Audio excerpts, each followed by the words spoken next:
Yan guys, pakita ko lang sa inyo yung tanim namin na kamatis. Ayan. Ayan, tinanim lang niya ni Papa sa sako ng simento, o di ba? Parang ano lang, garden lang. O di ba?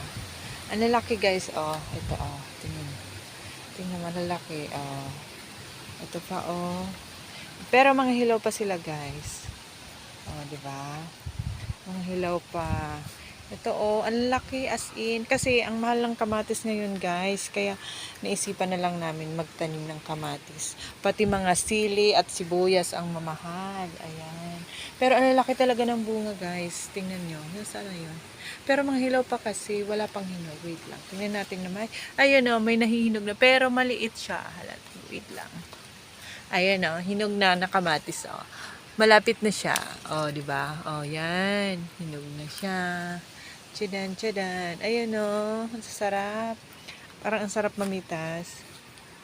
Ayan dami Ayan Ayan Pati ano yun? Papaya. Papaya. Diba?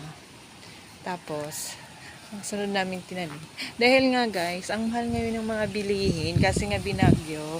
And so, nagtanim na rin kami ng sili. Ayan, ang sili namin. Yan, yan. What do you call that? Yung maliliit, yung maanghang, labuyo. Ayan ang labuyo guys. Tinanim namin sa sako ng semento. At nagtanim na din ako ng luya. Ayan, yan ang mga alaga ako. Ito yung siling haba. Pero namumulaklak na siya. Wala pa siyang bunga. Pero malapit na yan guys. Ayan. Ayan, mga siling tanim ko, mangga. At ayun. Ito naman mga orchid si mother. Ang rambutan ko din, malapit ng mamunga yan.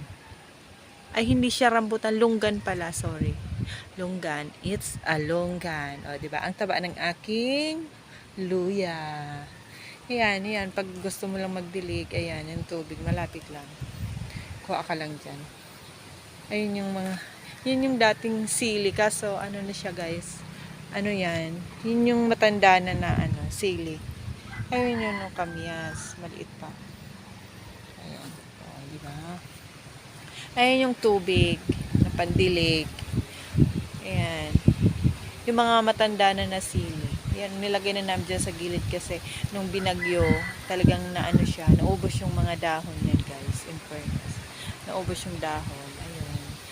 Ayun. Tapos yung kalamansi, medyo nabuwal. Ayun na. Pero mayroon pa siyang bunga guys. Ang laki ng bunga. Tingnan mo guys. Ang lalaki. Ayun may hinog nga. Kaso mainit kasi. Ayan yung guyabano, bayabas, kamyas. Ano ba yung kamansi? Ayan, kamansi. But, ito talaga guys, ipiflex ko sa inyo yung aking kamatis. Oh my God. Ang ganda-ganda. Ang daming bunga. Ang daming bunga. Nakakatuwa. Nakakatuwa kayo. Ang dami. Siguro mga alang puno to. Siguro mga 20. Di ba? Ang lalaki, di ba? Ang saya. Di ba? Ang laki-laki. Laki-laki. Dito pa, laki-laki. Laki, Ayan, malalaki sila. Pero matitigas pa. Ayan, Ay, ito guys, sobra ang laki, Ang laki-laki. Ayan, Pero yan, yung kamyas, guys. Kamyas namin, Yan, daming bunga. Ayan, kamyas. Tapos, yan yung aming palayan. Tcharan! Ayan, maliliit pa. Siguro, mga next week or 15. Yan, itatanim mo naman yan dito sa aming palayan. Yan ang aming palayan. Tcharan! Yan. Tapos yan ang mga puno ng niyog na nasira nung bagyo. Ito yung munting tahanan namin dito sa probinsya. Diba? Yan mga kalamansi na tanim ko. Nakakaaliw kasi ano pa lang yan siguro? Ilang months pa lang yan malaki na. Ay, mag-1 year na pala yan.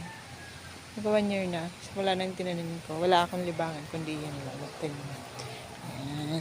Tapos yun pang isa. Pero itong isa, late ko na ito na itanim. Tanim ko yan. Ayun o, mga labuyo, tanglad. Tanglad. Masaya.